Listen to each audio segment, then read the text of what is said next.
हुंकार में आपका स्वागत है। मैं हूं आपका होस्ट शशि रंजन। चोर को आप चोर बोल देते, अपराधी व्यक्ति है, उसको उस अपराध के लिए दंडित नहीं कर सकते, बिना वारंट का गिरफ्तार कर सकते। पुलिस आपको किस कारण से गिरफ्तार कर रही है और किस केस में कर रही है? मुझे फोन आता है हाँ। पुलिस स्टेशन से। महिलाओं के गिरफ्तारी के संबंध में हाँ। कानून में क्या विशेष प्रावधान है? क्या किसी महिला को रात में गिरफ्तार किया जा सकता है? तो उसको न्यायालय के समक्ष उपस्थित करना होता। हुंकार में आपका स्वागत है।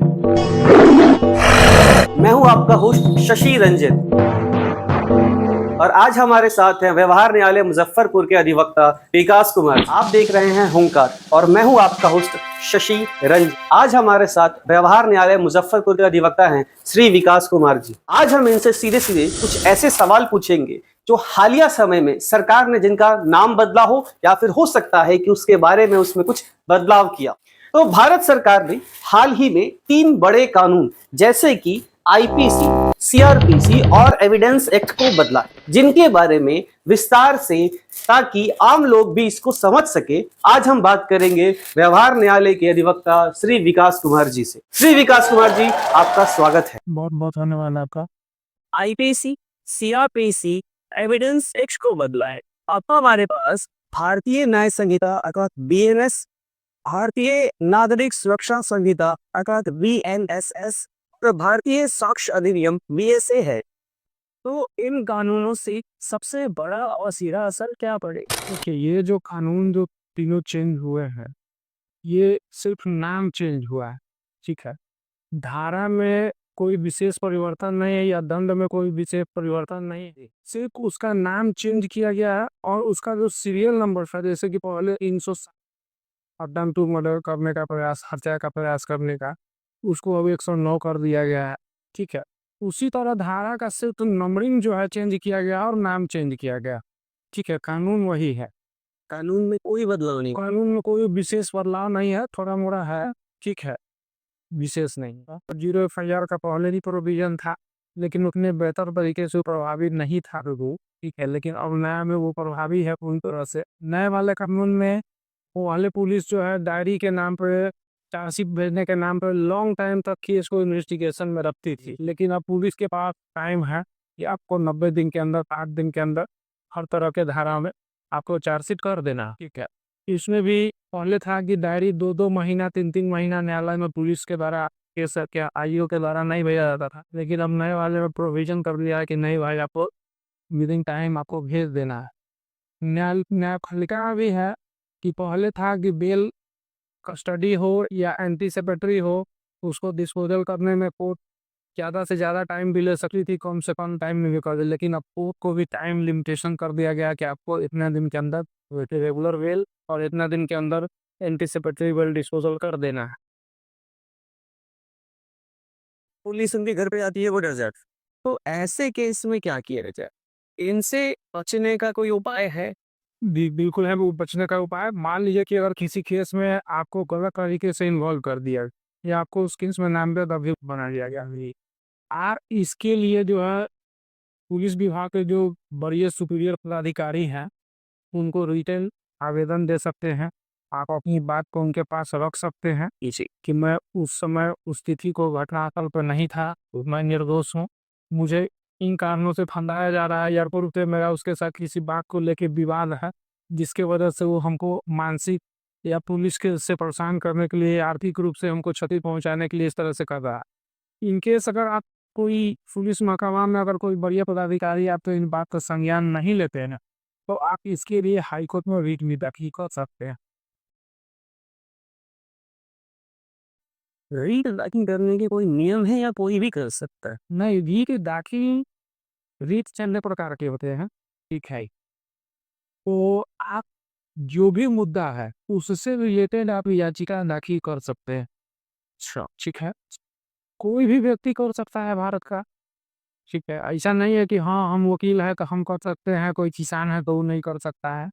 रीट दाखिल करने के लिए नियम है कि आप सबसे पहले जो आप जिस तरह के मामले से रिलेटेड है, ठीक है। मान लीजिए कि अगर पब्लिक इंटरेस्टेड मामला है तो उसको PIL बोलेंगे।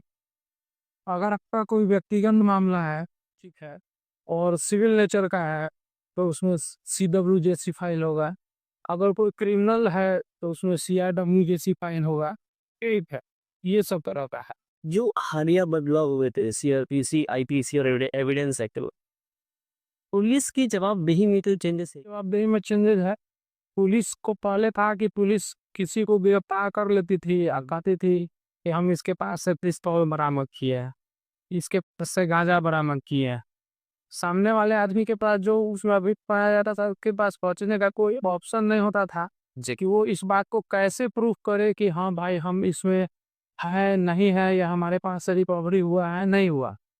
तो नए कानून में क्या है कि पुलिस को जो है किसी भी व्यक्ति के यहाँ अगर पुलिस रेड करती है ये कोई आपत्तिजनक सामान बरामद करती है तो उसका वीडियो उसको बनाना है। ठीक है, उस जब्ती का। ये उस जब्ती को कोर्ट जो है वैलिड जब्ती मानेगी। ठीक है, उसके बाद कोर्ट ये कहेगी कि हाँ भाई ये आदमी के पास से रिकवरी आप किए हैं, इसका एविडेंस है, हम इनको दोषी मान करते हैं। नहीं तो वैसे परिस्थिति में अगर पुलिस के पास वीडियो साक्ष्य के रूप में नहीं है या फोटो नहीं है जब्ती करने का किसी अवैध इलीगल सामान का उस व्यक्ति के पास से, तो वैसे परिस्थिति में कोर्ट उस जब्ती सूची को जो है अवैध मान के चलेगी। फ्रीडम ऑफ स्पीच जो कहें, अभिव्यक्ति की आजादी, सही मायने में है क्या, और ये किस हद तक अगर हम करें तो ठीक है या उसके बाद उल्लंघन माना जाता है? जहां तक मेरा अपना सोच है कि अगर मैं किसी चोर को चोर बोल दूं तो वो अभिव्यक्ति की आजादी जो है वो वहां पे खत्म हो जाता है। नहीं, देखिए ऐसा है क्या? चोर को आप चोर बोल देते हैं, साधारण भाषा में हम लोग बोल देते हैं कि ये अपराधी है, लेकिन अपराधी वो तब तक नहीं है जब तक न्यायालय उसको उस अपराध के लिए दंडित नहीं कर देता है। ठीक है, तब तक वो अपराधी नहीं है जी। ठीक है, लेकिन हम आप समाज में इस तरह से संबोधन करते हैं कि वो तो अपराधी व्यक्ति है, उस पर 10 गो केस है, 15 गो केस है, या उसका चरित्र अपराधी किस्म का है। ठीक है, ये जस्टिफाई करने का राइट जो है वो कोर्ट के पास। ठीक है, जब तक कोर्ट नहीं कहती है तब तक समाज को भी इस चीज को नहीं कहना चाहिए कि हाँ ये व्यक्ति अपराधी। जो राजद्रोह कानून है उसको हटाकर देशद्रोह अर्थात ऑफेंस अगेंस्ट द स्टेट का जो नया प्रावधान आया है, क्या इससे आम आदमी के जो अभिव्यक्ति की आजादी है, फ्रीडम ऑफ स्पीच है, क्या इस पर कोई असर पड़ेगा? नहीं, इस पर कोई असर नहीं पड़ेगा। ये से नहीं पड़ेगा, कोई असर नहीं। तो पहले राजद्रोह था तो उसमें राजा के प्रति आप जो अगर उस तरह का कोई हिंसा या बगावत कर रहे हैं या उसके खिलाफ कोई षड्यंत्र रच रहे हैं, ठीक है, तो उसको राजद्रोह कहा जाता था। उसी चीज को बदल के अब देशद्रोह में ला दिया गया कि अब जो अगर उस तरह से कोई भारत सरकार के साथ इस तरह का कोई बिहेव या कोई गतिविधि या कोई मूवमेंट करता है जिससे कि भारत के एकता, अखंडता या संप्रभुता पर कोई प्रभाव किसी तरह का पड़ता है या पड़ने का संभावना है, तो वो करने वाले व्यक्ति को ऊपर जो है देशद्रोह का मुकदमा चलाया जाएगा कि वो जो है देश के साथ बगावत कर रहा है या उसके खिलाफ षड्यंत्र रच रहा है या लोगों को ऐसा करने के लिए अभिप्रेरित कर रहा है। ठीक है, ये है पुलिस और आपके अधिकार अर्थात गिरफ्तारी की प्रक्रिया। तो ये एक ऐसा विषय है जिससे लोग सबसे ज्यादा डरते हैं और पुलिस का नाम सुनते ही लोग घबरा जाते हैं। तो मान लीजिए कि पुलिस किसी व्यक्ति को गिरफ्तार करने उसके घर आती है, उस समय उस व्यक्ति के पास क्या कानूनी अधिकार है? देखिए, पुलिस जो है संज्ञेय अपराध में, ठीक है, आपको बिना वारंट के गिरफ्तार कर सकती है। अच्छा, ठीक है, कौन कौन से अपराध में? जैसे कि जो वैसा कोई भी अपराध जिसमें आपको 10 साल से ज्यादा का सजा है। अच्छा, ठीक है, नॉन बेलेबल सेक्शन जिसको कहते हैं, उसमें आपको पुलिस बिना वारंट का गिरफ्तार कर सकती है। ठीक है, ठीक है।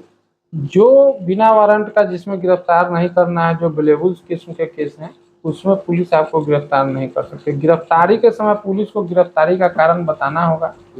ठीक है, एक गिरफ्तारी मेमो देना होगा और प्लस उनको जो है परिजन को सूचित करना होगा कि हम इनको इस केस में या इस तरह से जो है हम इनको गिरफ्तार किए हैं। और जो ये जमीनी विवाद का जो हिंसा है बहुत ज्यादा है, तो उसको स्टडी करके उसको हम कैसे रोक सके, ये मेरा अपना एक विचार है, उसके बारे में आप देखिए बता रहे हैं। गांव में, ठीक है, गांव में लोग ज्यादातर पढ़े लिखे नहीं होते हैं। ठीक है, ठीक है। शहर में लोग पढ़े लिखे हैं, प्लस गांव के लोगों के अंदर जो है एक मन के अंदर जो है एक रूढ़िवादी परंपरा चलाता है या चला आ रहा है। हाँ। ठीक है, उनके अंदर जो है विवाद को सॉर्ट आउट करने से ज्यादा विवाद को बढ़ाने और विवाद को तूल देने का जो है मानसिकता रहता है। जी। उसके पीछे कारण है ईगो सेटिस्फेक्शन। अब मान लीजिए आपके बाबा से किसी बात के लिए लड़ाई हुआ, जी। अब उस लड़ाई में मान लीजिए वो आपसे नहीं जीत पाया, उसका बेटा होगा, पोता होगा, वो आपको टारगेट करेगा आने वाले समय में। यहाँ के लोगों का ये मानसिकता है, इस मानसिकता को बदलने का जरूरत है। ठीक है, जमीन का डिस्प्यूट है तो लोग उसको, अब देखिए कि आदमी मुजफ्फरपुर रजिस्ट्री ऑफिस या इवन आप अदर डिस्ट्रिक्ट के भी रजिस्ट्री ऑफिस का डाटा अगर खंगालेंगे तो आप ये पाएंगे कि लोग अपने ही प्रॉपर्टी को अपने रजिस्ट्री कराता है। हाँ। या करा रहा है। उसके पीछे वजह क्या है? अब सड़क के साइड का जमीन है, उसमें हमको हिस्सा आगे फ्रंट से देना है, सब भाई को आधा आधा, 3 भाई है, एक भाई उसमें पैसा वाला है, चाहे तेज है चाहे बेईमान है, वो क्या कि फ्रंट काट के आगे से अपना बेटा को लिख दिया, पत्नी को लिख दिया, अब वो एक नया विवाद उत्पन्न कर दिया।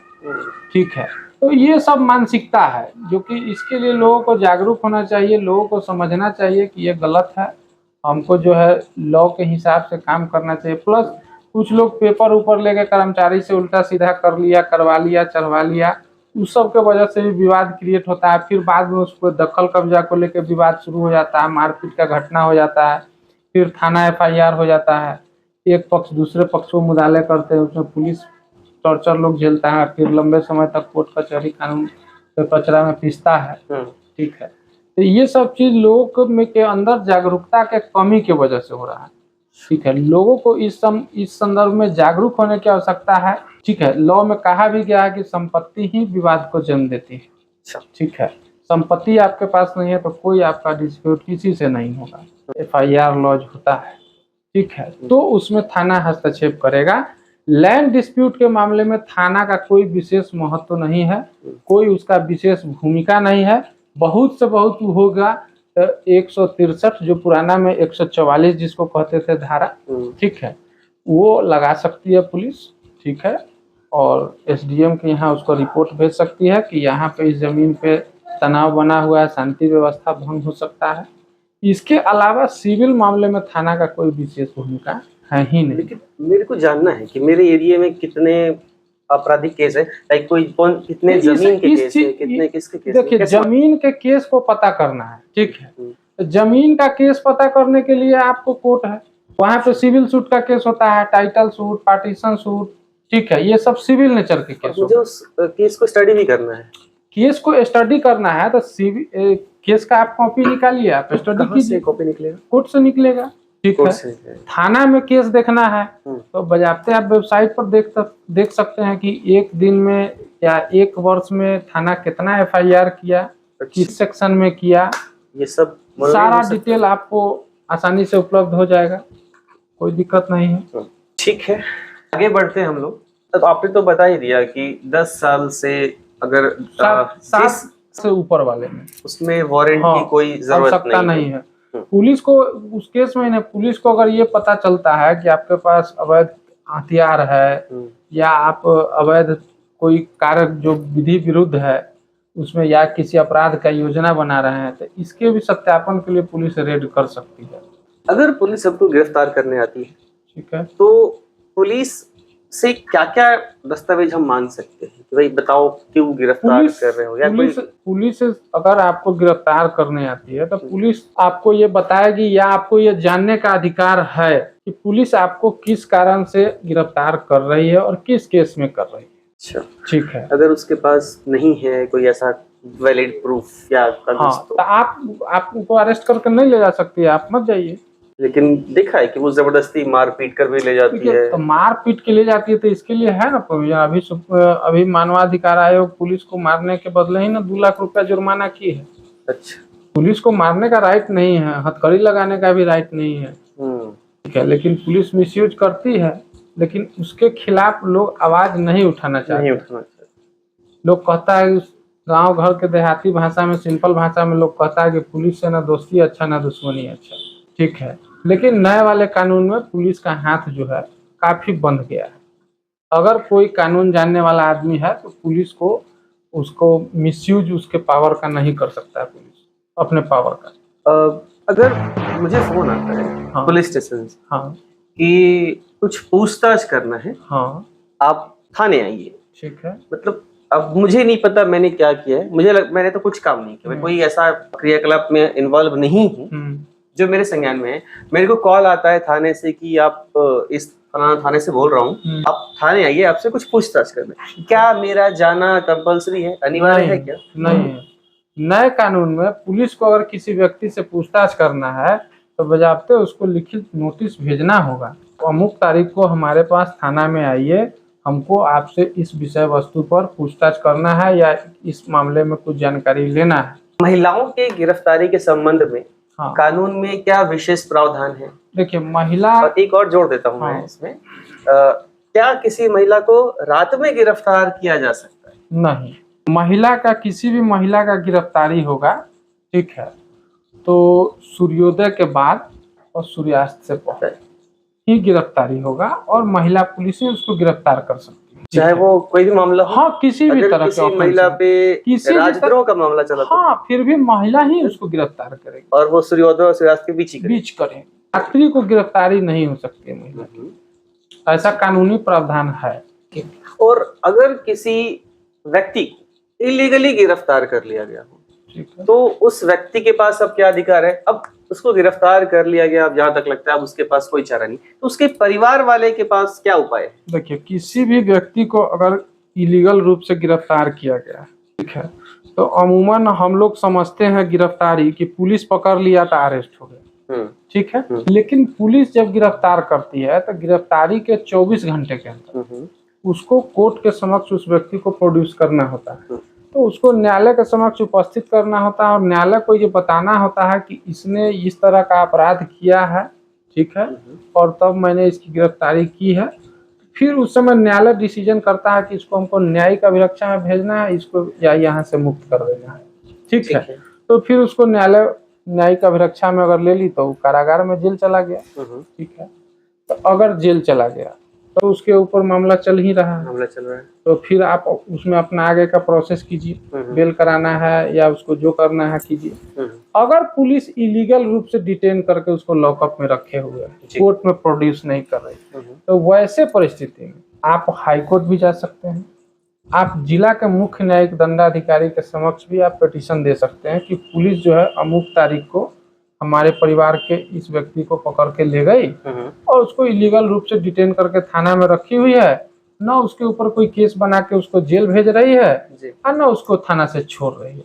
तो वैसे परिस्थिति में फिर मुख्य न्यायिक दंडाधिकारी के न्यायालय से थाना प्रभारी को शोकज होगा और उनसे जवाब मांगा जाए कि भाई आप इनको क्यों इलीगल रूप से डिटेन करके रखे हुए हैं, इसका जवाब हमको दीजिए, ठीक है, और फिर उनको बताना होगा। हैबियस कॉर्पस क्या है?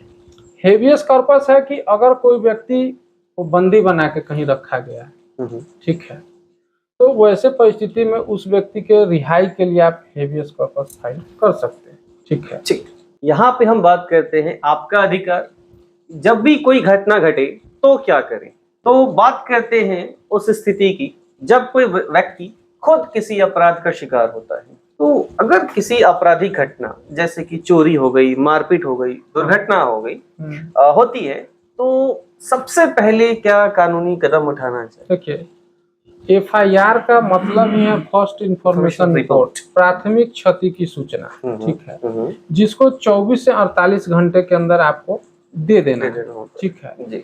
अब है क्या कि थाना को आपके साथ जो घटना हो रही है उसके संदर्भ में आप रिटन कंप्लेंट पुलिस स्टेशन में, नियरेस्ट पुलिस स्टेशन में आप लॉन्च कीजिए। थाना अगर कंप्लेंट लेने से इनकार करता है तो अब नया में है कि आप ऑनलाइन भी एफआईआर डाल सकते हैं, ठीक है। आप मेल के माध्यम से या वरीय पुलिस अधीक्षक को भेजिए, मेल कीजिए, डीजीपी को कीजिए, बिहार पुलिस हेल्पलाइन है वहाँ पे कीजिए, ठीक है। आप अपना कंप्लेन सबमिट कर दीजिए। अब कंप्लेन आपका सबमिट होने के बाद अब उनकी रिस्पॉन्सिबिलिटी है कि अब उस कंप्लेन पे वो क्या करेंगे, होना ही होना है। अगर वो इनकेस उस पर भी रिस्पॉन्स नहीं लेते हैं, कोई कार्रवाई नहीं करते हैं, तो आप मुख्य न्यायिक दंडाधिकारी के न्यायालय में कंप्लेन केस फाइल कर सकते हैं। एफआईआर रिपोर्ट करने की कोई प्रक्रिया है, ऑफलाइन या ऑनलाइन दोनों? नहीं, ऑनलाइन तो एफआईआर दर्ज करने की कोई प्रक्रिया अभी यहाँ पे अपने यहाँ लागू नहीं है। आप ईमेल से अपना बात वहाँ तक पहुँचा सकते हैं, उसकी रिसीविंग आप अपने मेल से प्रिंट आउट निकाल के रख सकते हैं, ठीक है।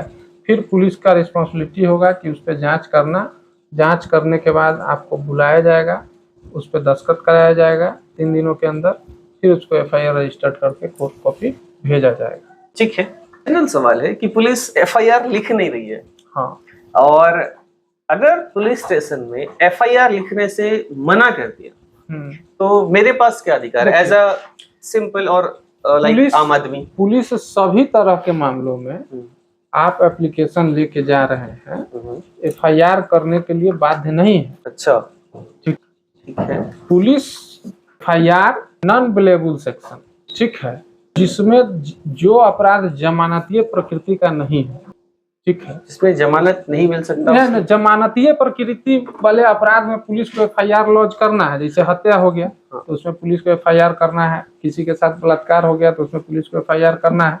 लेकिन अगर सिंपल कोई मारपीट का मैटर है, गाली गलौज का मैटर है, नॉन कॉग्निजेबल, हाँ, चेक बाउंस का मामला है, ठीक है, तो ये सब तरह के मामले पुलिस एफआईआर लॉन्च कर भी सकती है और नहीं भी कर सकती है, ठीक है। तो ऐसे मामले जहाँ पे जमानत का कोई प्रावधान नहीं है, उसमें पुलिस को एफआईआर करना है, करना ही, हाँ, पुलिस को एफआईआर करना ही है। अगर नहीं करता है तो आप पुलिस महकमे के और भी बड़े पदाधिकारी हैं, एसएसपी हैं, डीएसपी हैं, उनके पास आप लिखित आवेदन कीजिए। जीरो एफआईआर क्या है और यह आम जनता के लिए, खासकर महिलाओं और यात्रियों के लिए किस प्रकार से सहायक?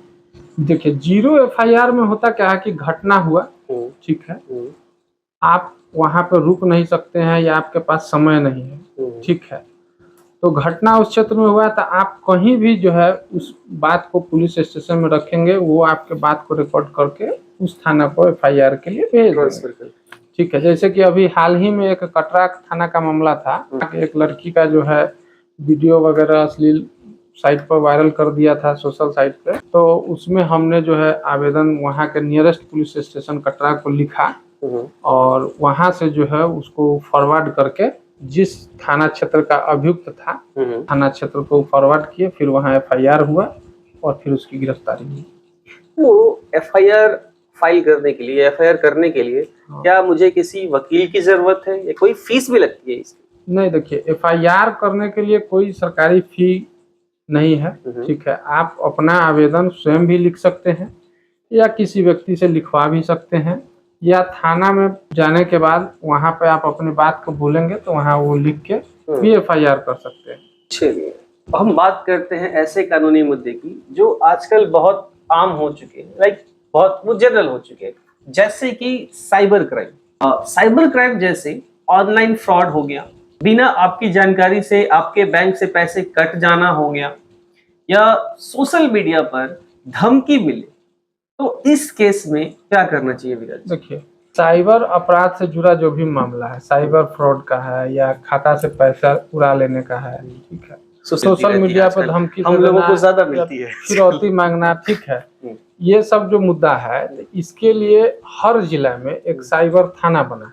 अच्छा, ठीक है, अपने मुजफ्फरपुर में भी है? हाँ, मुजफ्फरपुर में भी है साइबर थाना, बेला में है। अच्छा, बेला में साइबर थाना बना हुआ है और उस थाना के जो थाना अध्यक्ष होते हैं वो डीएसपी रैंक के पदाधिकारी होते हैं, ठीक है, तो उनके संज्ञान में जब आप मामला को देंगे तो वो अपने स्तर से जांच पड़ताल करेंगे, फिर आगे की कार्रवाई करेंगे, ठीक है। अब रह गया बात, आप उसके लिए फोन कॉल करके 1930 उसका टोल फ्री नंबर है 1930 साइबर क्राइम, तो उस पे भी आप जो है कंप्लेन का फोन करके आप अपना कंप्लेन रजिस्टर्ड करा सकते हैं, ठीक है, ठीक।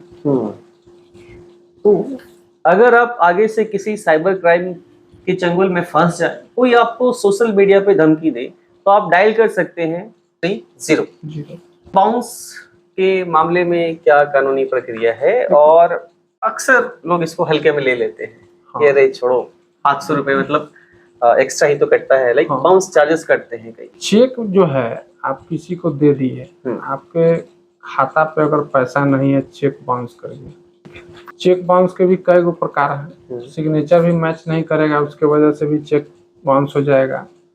अगर डेट में या अमाउंट अगर जो है ओवर राइटिंग है तो उसके वजह से भी चेक बाउंस हो जाएगा, ठीक है। तो चेक बाउंस करने के बाद को जो व्यक्ति चेक दिया है उसको नोटिस 15 दिनों के अंदर भेज देना है, ठीक है। नोटिस भेजने के 15 दिन की अवधि जिस दिन पूर्ण हो जाएगी उस पूर्ण अवधि से अगले 30 दिन के अंदर आपको केस कर देना है। अगर आप इस अवधि पीरियड में अगर आप केस नहीं फाइल करते हैं, ठीक है, तो फिर उसके ऊपर 139 एक्ट का मामला नहीं बनेगा, ठीक है। और न्यायालय इस बात को मानेगी कि आपका पैसा तो उसके यहाँ है, लेकिन उसको देने के लिए बाध्य नहीं कर सकती अगर उसने उस टाइम लिमिट में कोई एक्शन हाँ, ले लिया तो। इसलिए चेक बाउंस के मामले में हमेशा टाइम लिमिट में ही सब चीज काम करना चाहिए। तो 15 दिन के अंदर अंदर उसको नोटिस भेजना है। चेक बाउंस करने की तिथि से 15 दिन के अंदर उसको नोटिस कर देना है।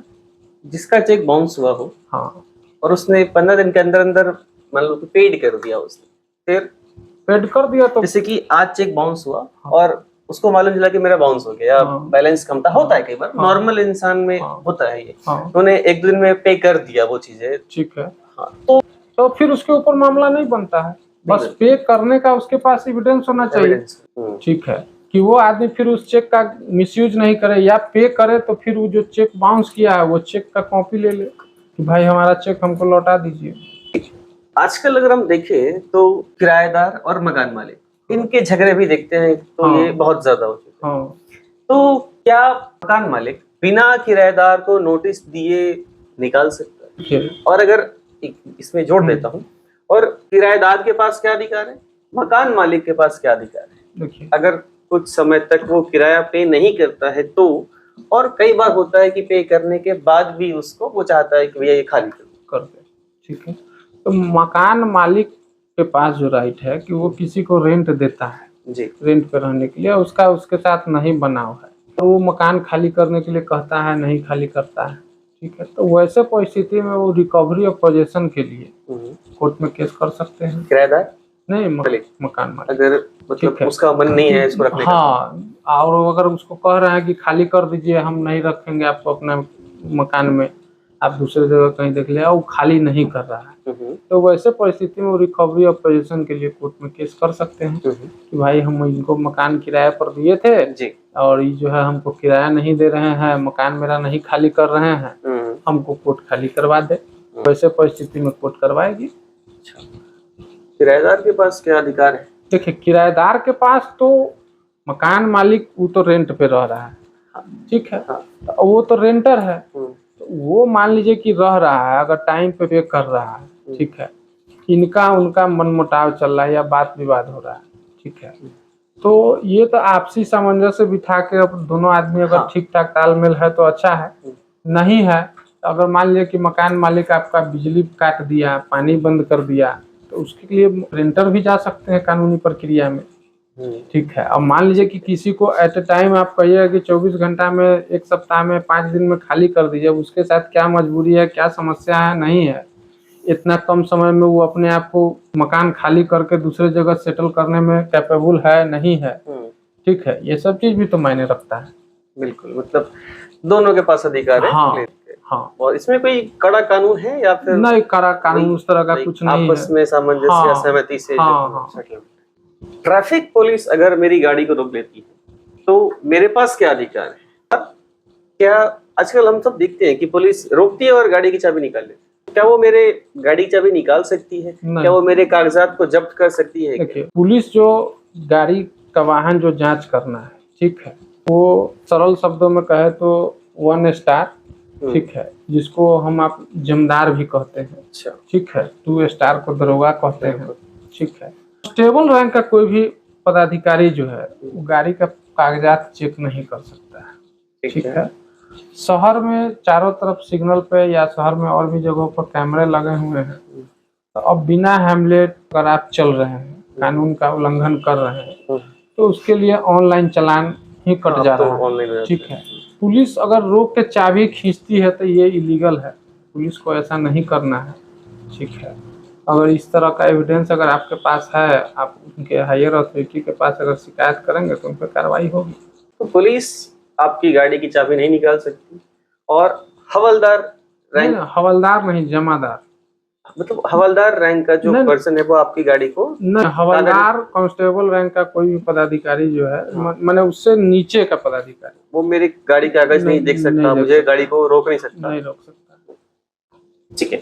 फ्री लीगल एड मीन्स की मुफ्त कानूनी जो सहायता है, क्या भारत में या जहाँ हम लोग अभी हैं यहाँ पे कोई ऐसी सुविधा है क्या जहाँ हाँ। पे मैं मुफ्त कानूनी सलाह ले सकूं? हाँ। और इसका लाभ कौन कौन उठा सकता देखिए, इसका लाभ जो कोई व्यक्ति अगर किसी केस में अभियुक्त बन गया, है? जेल में है या जेल से बाहर है, जी उसके पास पैसा नहीं है कि वो अपना पर्सनल वकील रख सके, जी तो वो जिला विधिक सेवा प्राधिकार को लिखित आवेदन देगा, ठीक है, कि मैं स्वयं का वकील रखने में सक्षम नहीं हूँ, हम ये मुकदमा हमारे विरुद्ध चल रहा है। तो वैसे परिस्थिति में जिला विधिक सेवा प्राधिकार जो है अपने स्तर से उनको निःशुल्क वकील मुहैया करा देगा। नया वकील देते हैं या एक्सपीरियंस भी मिलेगा, एक्सपीरियंस यहाँ हम लोग बात करेंगे स्टूडेंट्स को, छात्रों को किन किन कानून के बारे में जानकारी होनी चाहिए। हमारे बहुत से जो श्रोता हैं, सुनने वाले हैं, देखने वाले हैं, वो हो सकते हैं स्टूडेंट भी हैं, कई सरकारी नौकरी की तैयारी भी करते हैं। तो आपका जो अनुभव है उसके अनुसार मैं कुछ सवाल आपसे पूछता हूँ, तो अपने अनुभव के अनुसार उसका आंसर दीजिएगा। तो युवा कानून की पढ़ाई कर रहे हैं, यूँ कहे कि ये वकील बनना चाहते हैं, तो आप उनको क्या एडवाइस देंगे? देखिए, जो कोई भी नया आदमी इस फील्ड में आ रहा है, स्टूडेंट लॉ सेक्टर में या वकील बनना चाहते हैं, ठीक है, सबसे पहले तो उनको इसका स्किल को जानना होगा। स्किल, ठीक है जी, कि इसमें किस तरह से केस का ड्राफ्टिंग करना है, किस तरह से एप्लीकेशन लिखना है, कोर्ट में अपने बात को किस तरह से रिप्रेजेंट करना है, ठीक है। जितना बेहतर इसमें वो होंगे उतने अच्छा उनका जो है कार्य होगा। Skill matters. हाँ। चलिए, तो आप मुजफ्फरपुर व्यवहार न्यायालय में हैं जी। तो अगर किसी नए जो युवा है उसको अगर यूँ कहे कि एक जिला न्यायालय या फिर जैसे कि मुजफ्फरपुर व्यवहार न्यायालय जो आपका है उसमें अगर प्रैक्टिस करना हो तो उसके सामने क्या चुनौतियां आएंगी? देखिए, उसके सामने सबसे बड़ा चुनौती आएगा कि सामने वाला जो कोई भी व्यक्ति उसके पास काम कराने के लिए अपना आ रहा है मुकदमे से रिलेटेड, उस आदमी को ये बात एहसास कराना या उसको ये बता के संतुष्ट करना कि हम इस वर्क को कर सकते हैं और हमसे बेहतर कोई नहीं कर सकता है। इसका मतलब तो फिर साफ साफ ये है कि उन वकीलों को या फिर उन जो नए युवा जो वकील बने हैं उनको किताब के अलावा भी कुछ और स्किल्स हैं जिस पे ध्यान देना चाहिए। देखिए, किताब तो आपको जानकारी दे देगी, नॉलेज देगी, लेकिन आपके अंदर क्या नॉलेज है ये सामने वाला को तो नहीं पता है। सामने वाला इस बात का जस्टिफाई कैसे करेगा कि आप ही उसके कार्य को बेहतर तरीके से कर सकते हैं? तो ये मैटर करता है उसका स्किल, उसका पब्लिक स्पीकिंग, उसका जो ड्राफ्टिंग है। तो पब्लिक स्पीकिंग हो गया, ड्राफ्टिंग हो गया, इस पे आप क्या सलाह दीजिएगा? देखिए, पब्लिक स्पीकिंग और ड्राफ्टिंग जो है ये आप जब किसी क्षेत्र में उतरिएगा और काम करना जब शुरू कीजिएगा तो ये करते करते धीरे धीरे जो है आप इसमें निपुण हो जाइए। ठीक है, ये 1 दिन और 10 दिन या 1 महीना या 2 महीना में कोई कह दे कि हाँ हम इस काम को करने में निपुण है, महानता हासिल है, हमको कोई पीछे नहीं छोड़ सकता है, ये गलत थिंकिंग है। ठीक है, आपको उस फील्ड में लॉन्ग टाइम तक अपना समय देना होगा, पूरा समय देना होगा, तब एक समय आएगा जो आप उसमें निपुण हो। आपका जो क्षेत्र है, आपका अपना क्षेत्र, वो किसका है? क्रिमिनल है या लाइक? क्रिमिनल का है। क्रिमिनल का है। क्रिमिनल। कभी डर लगा आपको? नहीं, कभी डर नहीं लगा। कभी नहीं लगा? कभी नहीं। कोई ऐसा केस जिसमें लगा कि गलती कर दी लेके मैंने? नहीं, ऐसा कुछ नहीं। ऐसा कुछ नहीं? नहीं। मजा आता आपको वकालत में? हाँ। अब तक कितने केस आपने लगभग सॉल्व किए हैं? हारे भी हैं आपने कोई केस? देखिए, केस हारना और जीतना लगा रहता है। ठीक है, वो तो सबके जीवन में लगा हुआ है। ठीक है, ऐसा नहीं है कि हाँ हम सब केस जो केस ले लिए हम जीत ही गए, आज जो हम ले लिए वो हम हार ही गए। ठीक है, वो हार जीत लगा रहता है। देखिए, कुछ केसेज इस तरह के होते हैं, जनरली अमूमन जितने भी केस होते हैं वो सारे केस में जजमेंट में अक्सरहा लोग रिहाई ही होते हैं। कुछ केसेज जो होते हैं, ठीक है, जो सेंसिटिव होते हैं, क्रिटिकल होते हैं, ठीक है, जिनमें पक्ष और विपक्ष दोनों जो है मजबूत होता है, वहाँ पे लड़ाई टसल का होता है। 302 और 307 क्या डिफरेंस है? ये पहले वाले के अकॉर्डिंग है? देखिए, अभी तो 109 302 हाँ नहीं 109 क्या है? ये हत्या करने का प्रयास करना। 302 क्या था? 302 हो गया हत्या, करना। हत्या पीड़ित आदमी अगर किसी घटना में मर मर गया, गया, ठीक है, हाँ। तो वो 302 हो गया। 302। और ठीक अब है। क्या है इसका? 100 क्या है ये? हत्या। हत्या करना, मतलब साफ पूरा। हाँ। ओके। और 307 क्या था? 307 हत्या करने का प्रयास। Attempt to murder. मर्डर। और अब क्या है? 109। कोई चेंजेस नहीं है, मतलब नहीं, कोई चेंजेस नहीं है, सिर्फ है धारा धारा की। चेंजेस। आईपीसी में कितने धारा थे? आईपीसी में 511 धाराएं थी। और अब बीएनएस भारतीय न्याय संहिता में 358। हाँ। तो जाते जाते आपसे कुछ सलाह चाहेंगे, आप क्या सलाह देना चाहेंगे हम जैसों को या आम लोगों को? कि आम लोगों को तो मेरा यही सलाह होगा, ठीक है, कि जितना हो सके विवाद से बचे, ठीक है, छोटी मोटी बातों को लेके जो है विवाद उत्पन्न नहीं करे, केस मुकदमा में लोगों के बीच जो है सद्भाव बना के रखे, ठीक है।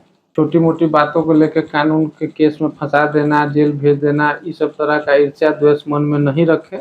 अगर किसी तरह का घटना उनके साथ होता है, ठीक है, तो उसके लिए वो अपना पक्ष न्यायालय में मजबूती से रखें और न्याय पाए। किस प्रकार के मामले देखते हैं? Criminal cases. आपसे संपर्क करने का, जो हमें देख रहे हैं, कभी उनको जरूरत पड़ी, संपर्क करने के लिए हमारे कांटेक्ट नंबर पर संपर्क कर सकते हैं, या हमारे चेंबर में आ सकते हैं। चेंबर नंबर 114 हमारा है, सिविल कोर्ट मुजफ्फरपुर, हनुमान मंदिर के पास। तो मैं अपने श्रोताओं से, अपने व्यूअर्स से यही कहना चाहता हूँ, कानून से डरे नहीं, उनका पालन करें, जागरूक बने। तो विकास जी, आपका बहुत बहुत धन्यवाद कि आपने इतने जटिल विषयों पर बहुत ही सरल भाषा में हमें जवाब दिया। इसके लिए आपका बहुत बहुत धन्यवाद। जय।